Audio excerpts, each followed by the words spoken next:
सातारा परिसर बीड बायपास भागातील उड्डाणपुलाजवळील जागेवर भाजीपाला विक्री करण्याची परवानगी घेण्यासाठी शिष्टमंडळाने अतिरिक्त आयुक्तांची भेट घेतली, परंतु ती जागा दिल्यास दुर्घटनेचे प्रमाण वाढू शकते, म्हणून अतिरिक्त आयुक्तांनी परवानगी नाकारत पर्यायी जागा उपलब्ध करून देण्याचे आश्वासन दिले.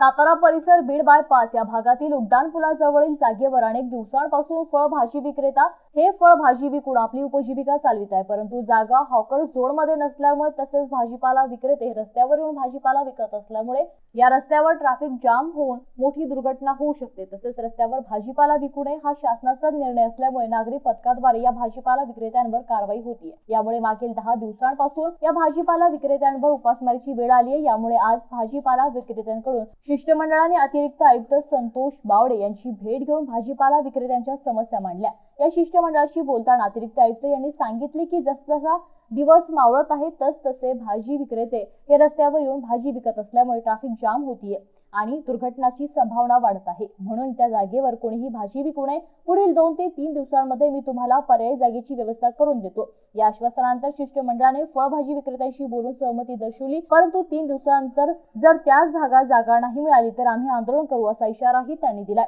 या शिष्टमंडळासोबत 100 पेक्षा जास्त फळभाजी विक्रेते तसेच त्या भागातील प्रतिष्ठित नागरिक सिराज पटेल, विखारे, अजीम भाई हे उपस्थित होते. भाजी विकत आहे, त्यांचा उदरनिर्वाहाचं साधन जर काय असेल या भाजी आणि फळ विक्रेत्यांचं तर भाजी विकून आपल्या कुटुंबाचा उदरनिर्वाह करणं आहे.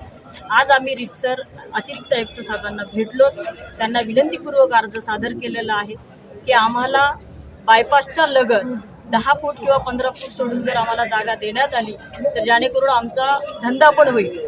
जर आम्हाला चुकीच्या ठिकाणी नेलं किंवा लोकसंपर्कातनं बाहेरच्या दिशेला जर आम्हाला जागा दिली तर तिथं आमचा धंदा होणार नाही. आज ह्या ठिकाणी अतिरिक्त आयुक्त माननीय ओवळ साहेब यांना भेटण्यासाठी आम्ही या ठिकाणी आलेलो आहोत. विषय असा आहे की बायपासवरील भाजी विक्रेते यांच्यामध्ये वारंवार कॉर्पोरेशनचे अधिकारी येऊन त्यांना उठवून त्यांचा भाजीपाला फेकण्याचा वारंवार यांचा हा प्रयत्न चालू होता आणि याच्यासाठी यांना कुठंतरी ह्या नागरिकांना न्याय मिळावा यासाठी आम्ही अतिरिक्त आयुक्त ओवळ साहेब यांना भेटल्यानंतर बरीचशी त्यांच्याशी चर्चा झाली आणि चर्चामधून त्यांनी एक निष्पन्न त्या ठिकाणी केलेलं आहे की बाबा आम्ही तुम्हाला 2 ते 3 दिवसामध्ये पर्यायी जागा आम्ही या ठिकाणी देत आहोत.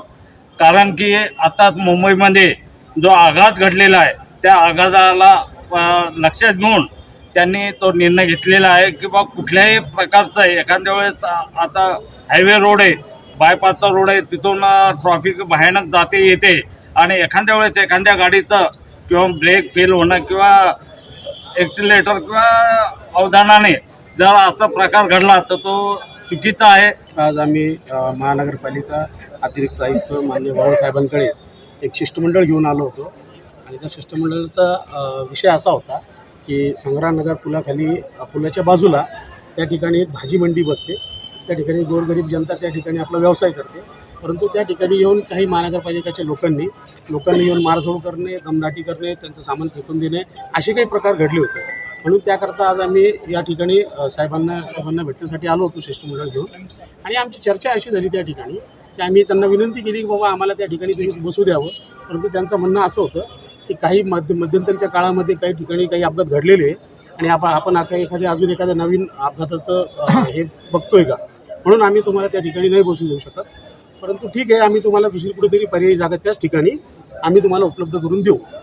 आम्ही त्या गोष्टीला तात्वता आम्ही सुद्धा मान्य केलेलं आहे, परंतु जर तसं जर होत नसेल, येणाऱ्या काळामध्ये जर त्यांनी आम्हाला ती जागा उपलब्ध करून दिली नाही तर यदा कदाचित आमच्याकडेही पर्याय राहणार नाही का आम्ही पुढे व्यवसाय करायचा. म्हणून आम्ही यथास्थितीमध्ये त्या ठिकाणी आम्ही आमचं हे थाटू. आणि दुसरी गोष्ट की जे यांचे लोक येऊन त्या ठिकाणच्या गोरगरीब लोकांना जे मारझोड करतात, जे त्यांच्यावरती लाठीचार्ज करतात, त्यांना शिवीगाळ करतात, त्यांचे काही सामान फेकून देतात, हे करतात, त्या लोकांना सुद्धा याच्या पुढं तुमच्या माध्यमातून मी एक आव्हान करू इच्छितो की याच्यानंतर तुम्ही हे असले प्रकार अजिबात करायचे नाही.